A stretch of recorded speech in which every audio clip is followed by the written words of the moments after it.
Hi, I'm Alex Elle, and I write books for a living. The Hey Girl podcast was created with sisterhood and storytelling in mind. Hey girl. Hey girl. Hey girl. Hey girl. I'll be sitting down with some phenomenal women to discuss love. I believe we grew distant out of love of some type, I don't want to hurt you. Loss. Really don't know what's going to trigger that feeling of grief in any moment. And a topic very important to my work, self-care.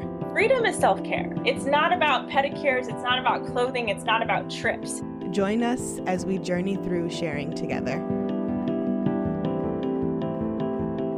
I am really excited for today's guest. Her name is Torri, and she is a phenomenal human being. Torri is a writer, poet, and photographer. In this episode, we're diving into how writing came to be for her, what poetry means in her life, and how she navigates this world as a queer woman. Our conversation is rich and full of gems. This is Torri's story. Hey girl. Hey girl. Torri. Oh, I'm so excited. I am too. I've been looking forward to chatting with you. Glad to be here. So before we dive into this talk, please let us know who you are and what you do. My name is Torri, and I am a poet and a writer. I run a little poetry business called Notes on the Way, where I handwrite my own poetry, and I also write custom poetry for other people, which is quite the exercise in empathy in a lot of ways. I make my living writing on pieces of paper and putting my ideas out into the world. So I absolutely love your work. I'm really excited to dive into this because I want to know, just to kick off our chat, how Notes on the Way came to be. Yeah, it was kind of a fluke.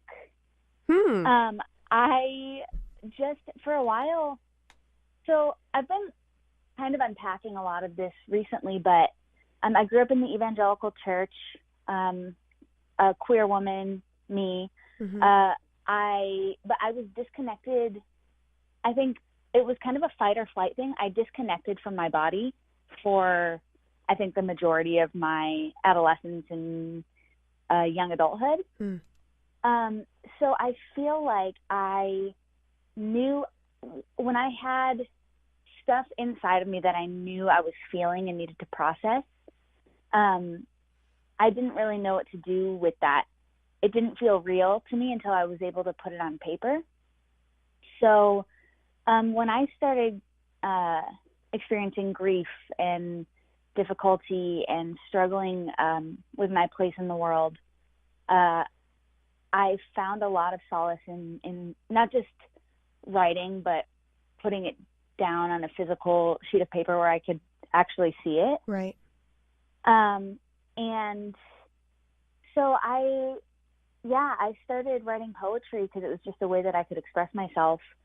And there were a couple that I was like, this is kind of good. So I shared it with my 500 Instagram followers, and immediately got feedback from friends of mine that they were like, oh, I would hang this on my wall. Have you considered starting a business? My sister encouraged me to open an Etsy shop. So I just started doing that more often.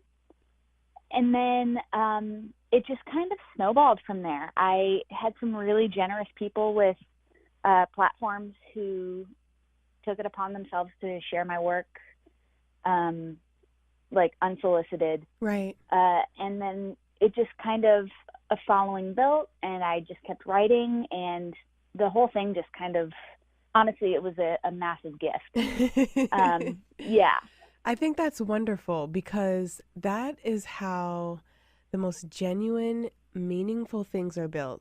Just by, not necessarily by chance, but just without trying, without solicitation, without wanting people to necessarily see us, but more so wanting people to be able to connect with the work.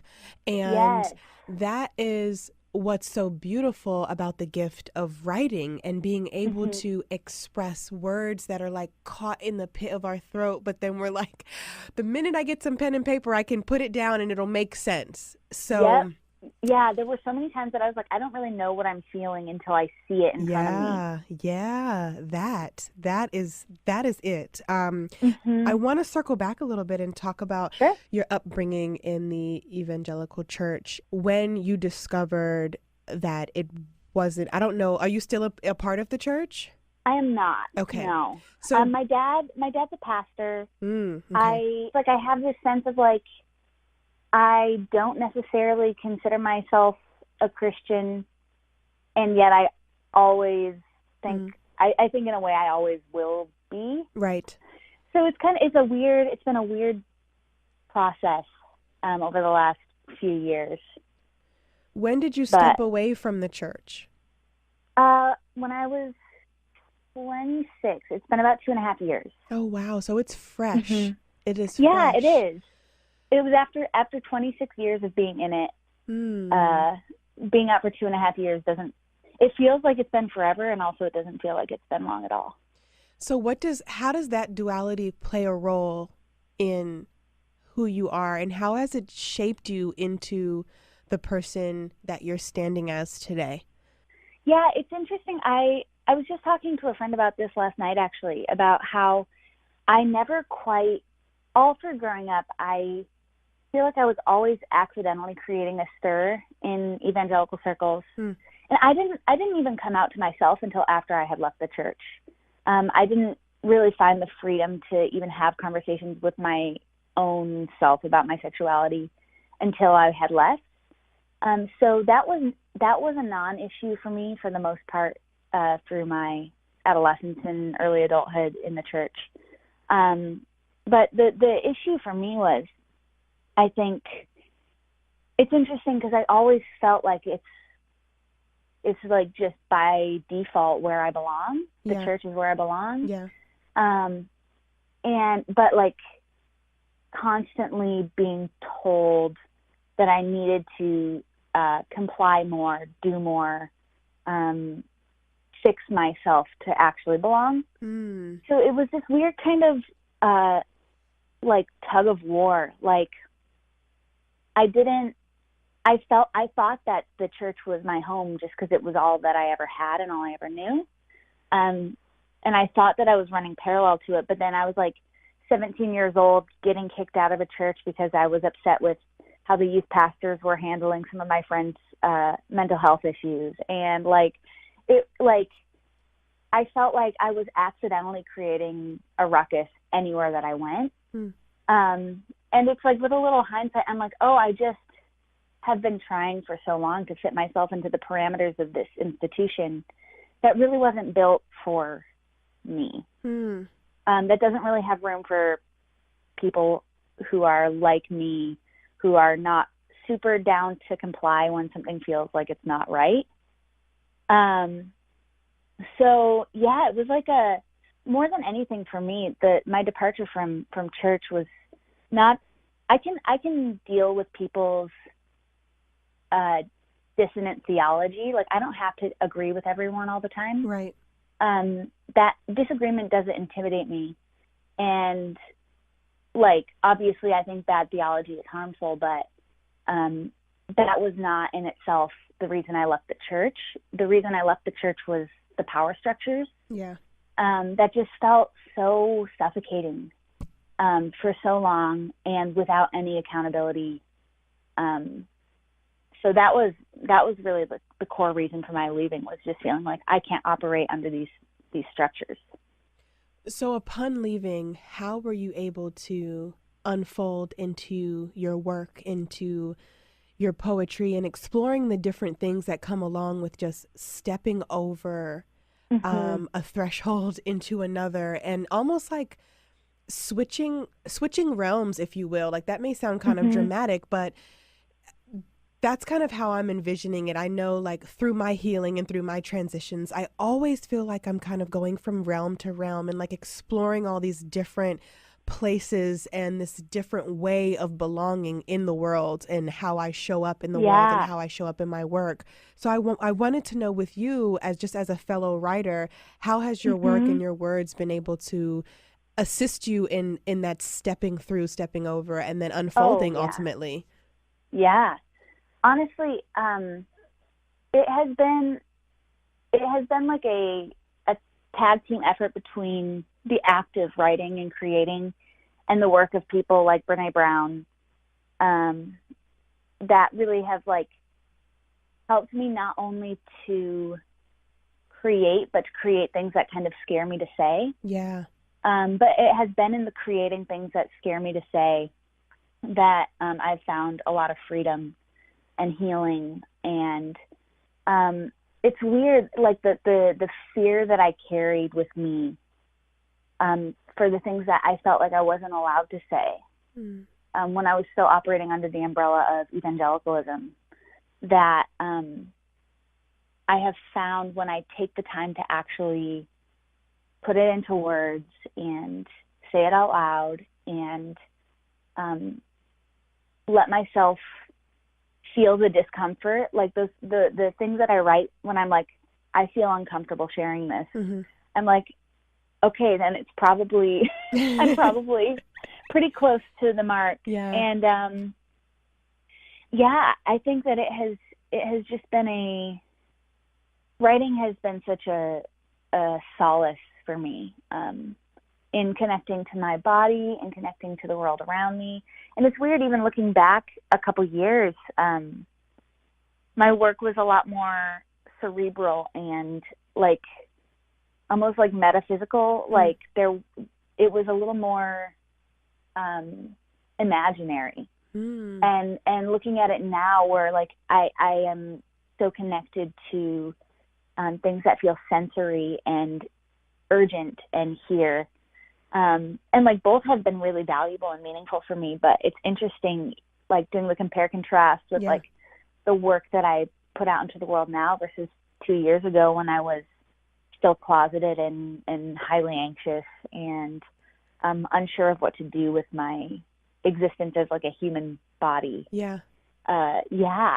It's been a fascinating journey. Isn't that compare and contrast so kind of intense too when you Isn't look it? back and you can just see where you were and now to see where we are today? It's like, whoa, I've been through some things. Yeah. I've walked through some things. I'm sure you experience that as well as a writer. I do. Yeah. It was I was writing I was working on a book proposal recently actually, and I went back into poems that I wrote in, it must have been 2010. And I was like, first of all, like most of these are very bad. But also I was like, oh my gosh, like I didn't realize how much poetry had been through with me. Like how much it carried me through and how much I like relied on it as a kid, unsure what to do with my grief and the world around me changing and feeling unsafe in many ways, and coming into adulthood. And like I just was like, oh, I remember that I wrote these poems, but reading them again was like, wow, I've been through a lot as a poet and as a writer. And yeah, it's like milestones. How has poetry placed you in your belonging and how you move through the world today? In some ways, poetry, I think, became scripture for me when scripture no longer felt safe. So there was a while where I would wake up every day and pull out my Bible and read that, and I did that every day for like 5 years. And then it just started feeling like I don't know how to approach this text without all the baggage. So I took a break from that, and then I just felt so spiritually homeless.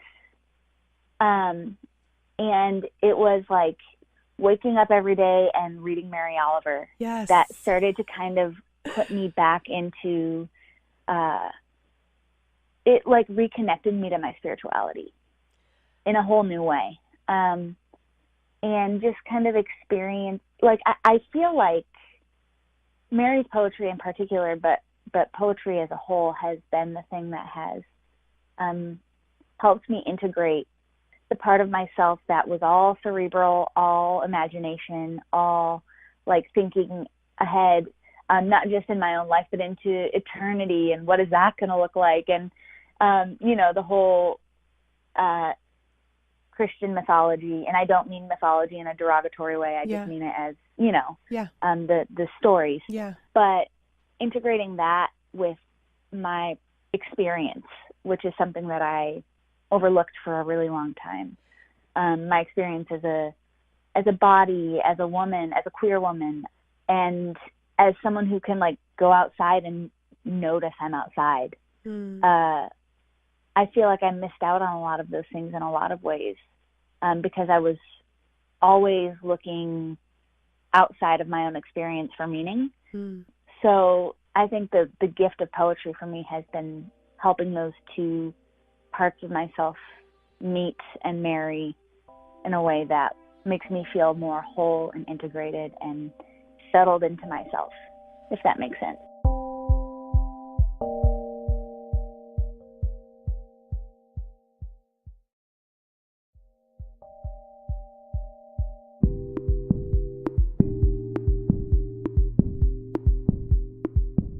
You and I share a deep love for Mary Oliver. That woman, something else. Oh, that woman. She makes me feel like I can touch God when I read her work. Yes. Oh, that's beautiful. That's the best way I can put it. I cannot think of a better way to put it. That is absolutely right. Poetry like Mary Oliver's, maybe even specifically hers, really helps me unfold into the woman that I want to be, because she's so wise and seems to be so observant in a world that moves so fast. So when I'm reading her work, it's almost like I'm wishing that when I have her age under my belt, that I can go outside and write poems about nature and really be there. And they're not just nature poems either. Like they're visceral. Like I almost feel like I'm standing next to her. And when I saw that you loved her, I was like, oh yeah, somebody gets it. She understands. Oh, I get it. Like her work has taken me through some of the most difficult stuff that I like. It has just been such a healing presence, and it really feels like a presence. Yeah. Not just while I'm reading it in the moment, but when I leave after reading it, I feel like I can carry it with me, which is such a beautiful feeling. Isn't that gorgeous? It's just amazing. Yeah. Man. So let's shift gears a little bit. You're getting married. Sure. That's exciting. I am getting married. Yep.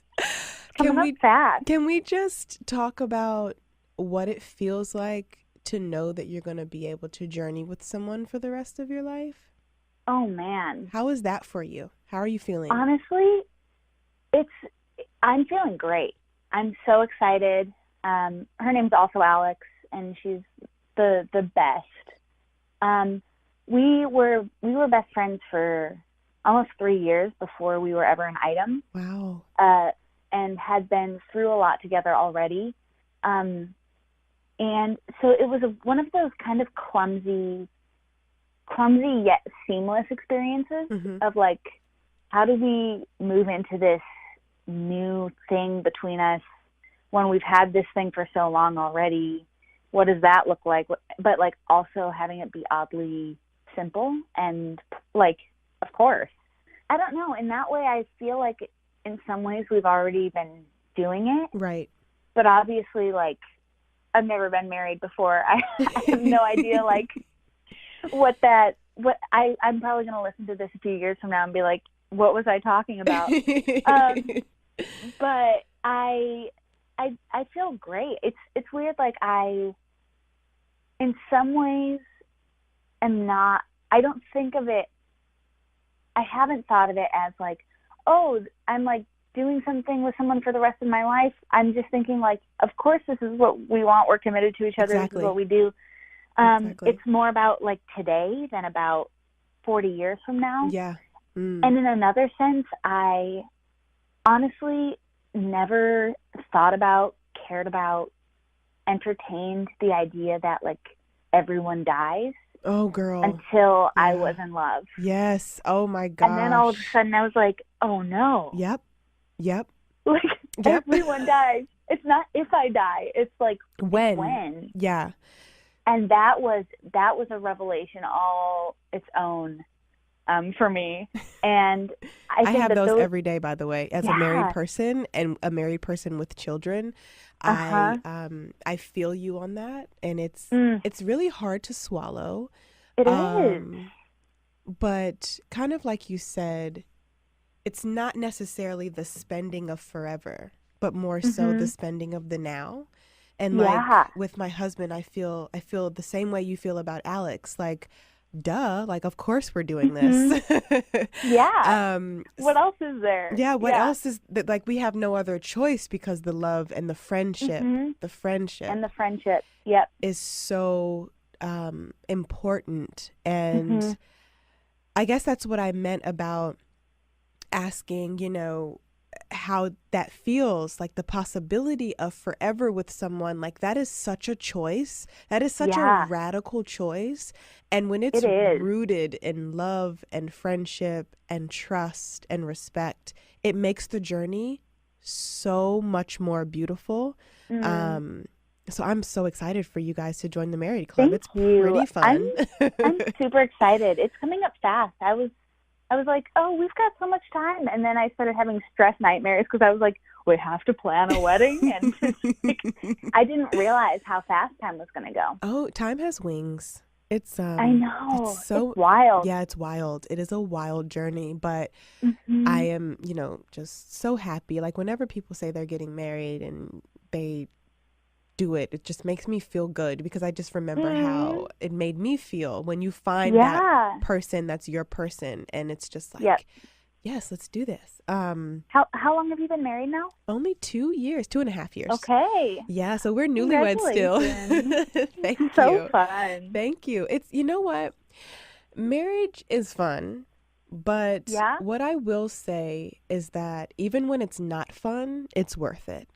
And I think when you are partnered with someone who makes it worth it, that is what gives us the tools to navigate the thunderstorms, because that's going to happen. You're sharing life with someone, it's going to happen.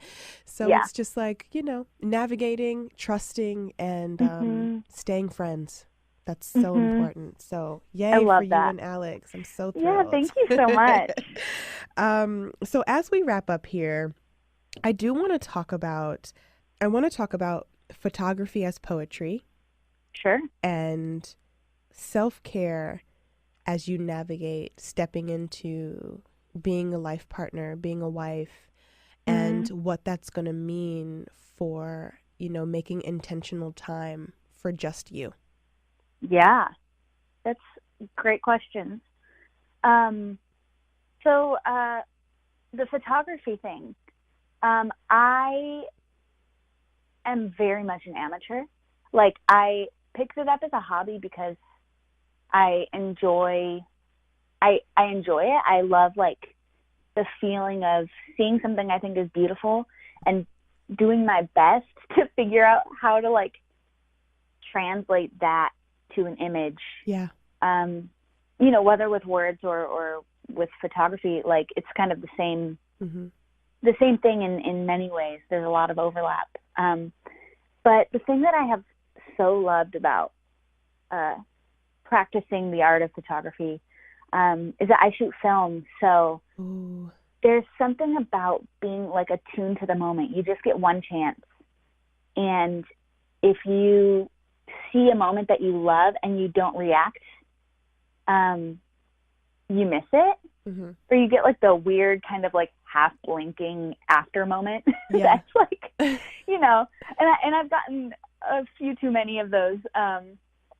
But it just is one of those things that feels so centering for me. Like, I'm like, I have to be here with this, like, physical experience of, like, looking, seeing, capturing, and then I have to wait. Like, it's different than, like, snapping photos on my iPhone, where I can, like, scroll through and see all my options and I have them all right then. Like, there's something oddly gratifying about not having the instant results. Yeah. But being like, I think I captured that moment, but I've got to wait a week while the lab develops my photos for me, to actually like know whether or not any of them even turned out to begin with. So I don't know. I think that it has just been kind of another grounding experience for me, or another grounding practice. I love that.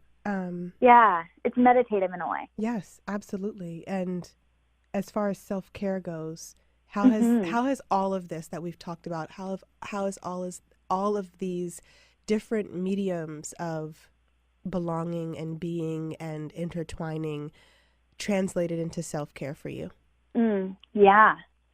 Honestly, that's still a thing I'm trying to figure out. I've been prioritizing self-care for a couple years, but also still learning like how to even do it. Right. And I still don't really feel like I have a full scope of what that's going to look like for me. We observed the Sabbath for the first time this past weekend, like with the Jewish tradition. So it was sundown Friday, and we totally unplugged, put our phones in the drawer, and just existed. And it was like the 24 hours of observing Sabbath that I felt like, oh my gosh, like there's so much that I have missed because of this constant noise that we exist within. You kind of mentioned something earlier that I think it was like the things that are so fun and beautiful are the things that just kind of don't have to shout to be heard. Yeah. And that is, I feel like so much of the world that I live in, at least right now, but I think societally that we're kind of within is so turbulent, and there's so much shouting and so much demanding to be seen, demanding to be heard. And I just am at a point where I'm like, I don't have energy for this. And even as I try to disconnect emotionally from that need, I think for me, like my relationship with my phone, for example, has been like, it is still a constant buzz of noise. You know, people's tweets and Instagram comments and the news and whoever's posting garbage on Facebook. And like, it has become so hard for me to kind of sort the moment I'm living in from all of the external hum. And so that was a real moment of clarity, I think, for me. And already, it's only been a few days, but I'm like, oh, I have a different relationship with my phone already, and I'm going to keep observing the Sabbath and trying to give myself space to breathe from all the noise. And that has been a real breath of fresh air for me. I think that is a great way to wrap up and to end, because there's so much noise, and I really want to leave our listeners with that as their end piece. Like, let's just quiet the noise.